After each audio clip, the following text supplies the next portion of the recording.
Sa isang lungsod na hindi natutulog, ang Davao City, may mga kwentong tahimik na isinasabuhay, mga kwentong hindi madalas marinig, ngunit kailangang maunawaan. Sa kabila ng iba't ibang pag-aaral tungkol sa mga pangkat etniko sa Mindanao, kapansin-pansin ang kakulangan ng mas malalim at napapanahong pag-unawa sa komunidad ng Kagan. Dahil dito, pinili namin silang maging focus sa aming pananaliksik upang maunawaan kung paano nila pinapanatili ang kanilang identidad sa gitna ng nagbabagong panahon. Batay sa aming pakikipanayam, aming sinilip ang kanilang mga kwento. Mga kwento sumasailalim sa kanilang kultura at pamumuhay.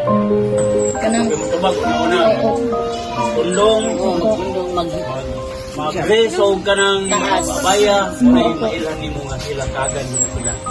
Salamat po. Sa aming pakikipanayam, lumitaw na ang kanilang pananamit ay hindi lamang bahagi ng kanilang araw-araw na pamumuhay, kundi isang malinaw na simbolo ng kanilang identidad. Ang tundong hindi lamang tela, kundi panata ng paggalang at pananampalataya. Ayon sa aming natuklasan, ang kanilang pagkakakilanlan ay malalim na nakaugat sa mga tradisyong ninanapa sa kanilang mga ninuno.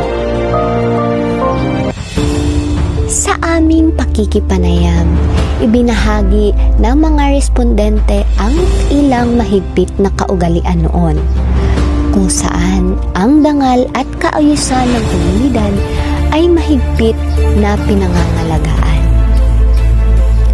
Ipinakita nito na ang kanilang kultura ay nakabatay sa kolektibong pagpapahalaga, kung saan ang bawat isa ay may pananagutan sa kanilang komunidad.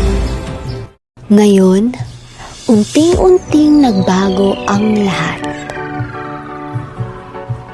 Sa aming pakikipanayam, napag-alaman na mas ginagamit ng mga kabataan ang Cebuano at Filipino kaysa sa kanilang sariling wika. Ayon sa aming natuklasan, ang pagbabagong ito ay dulot ng modernisasyon, tulad ng social media at pakikisalamuha sa iba. Ipinapakita nito kung paano ang pagbabago ay maaaring makaapekto sa identidad ng isang komunidad. Ngunit, may isang bagay na nananatili: ang kanilang pananampalataya. Sa aming pakikipagpanayam, binigyang tiin ng mga respondente na ang Islam ay bahagi ng kanilang pang-araw-araw na buhay. Sa bawat panalangin, pinatatag nila ang kanilang sarili at ang kanilang identidad.